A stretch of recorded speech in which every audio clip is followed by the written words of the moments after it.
पुण्यामध्ये कचऱ्याचा प्रश्न चांगलाच पेटलाय। फुरसुंगी कचरा प्रकल्पामध्ये येणाऱ्या कचरा गाड्या ग्रामस्थांनी रोखून धरल्या आणि त्यामुळे पुण्यामध्ये रस्तोरस्ती कचऱ्याचे ढीग साचल्याचं चित्र पाहायला मिळतंय। तर दुसरीकडे हडपसर औद्योगिक वसाहतीमधील कचरा प्रक्रिया प्रकल्पाला स्थानिकांनीच आग लावून दिली। तसंच कचऱ्याची वाहतूक करणाऱ्या 47 गाड्यांची तोडफोड देखील करण्यात आली। ओसंडून वाहणाऱ्या कचरा कुंड्या, परिसरात पसरलेली दुर्गंधी असं चित्र सध्या पुण्यात रस्तोरस्ती पाहायला मिळतंय। फुरसुंगी कचरा प्रकल्पात येणाऱ्या कचरा गाड्या ग्रामस्थांनी रोखून धरल्या आहेत। त्याचा परिणाम म्हणून पुण्यात ही स्थिती निर्माण झाली आहे। फुरसुंगी कचरा डेपोत कचऱ्यावर प्रक्रिया करणारा हंजर प्रकल्प आहे। डेपोत दररोज सुमारे 1200 ते 1500 टन कचरा येतो।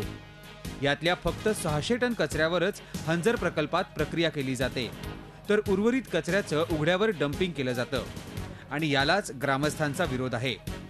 कचऱ्याचं उघड्यावर डंपिंग करणार नाही असं आश्वासन महापालिकेनं दिलं होतं, मात्र महापालिका हे आश्वासन पाळत नाही।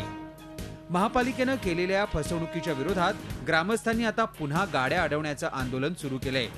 त्यानंतर 3च दिवसात पुण्यात जागोजागी कचऱ्याचे असे ढीग लागले।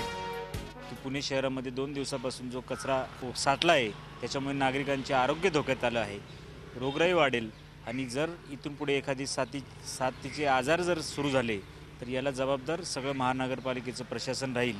फुरसुंगी कचरा डेपोत अशी स्थिती असताना हडपसर येथील कचरा प्रक्रिया प्रकल्प देखील पेटला आहे। कचऱ्याच्या दुर्गंधीमुळे एक बाळ आजारी पडून दगावल्याचा आरोप करत संतप्त स्थानिक नागरिकांनी हडपसरच्या कचरा प्रक्रिया प्रकल्पात आग लावून दिली। लोकांना स्वच्छ शहर व सुंदर पुणे हे द्यायचं कॉर्पोरेशनचं कर्तव्य आहे व त्यांनी पूर्ण करावं। हा कचऱ्याचा प्रश्न लवकरात लवकर मार्गी लावा ही सगळ्यांची अपेक्षा आहे। खासदार सुप्रिया सुळे, पालकमंत्री अजित पवार यांनी अनेकदा या कचरा डेपोला भेट दिली आहे। हा प्रश्न कायमचा मार्गी लावण्याचं आश्वासनही अनेकदा दिलंय, मात्र आजही पुण्याचा कचरा प्रश्न जैसे थेच आहे। त्याचा परिणाम मात्र सामान्य ग्रामस्थ आणि पुणेकर भोगतायत। नितीन पाटोळे, झी मीडिया, पुणे। झी 24 तास रहा एक पाऊल पुढे।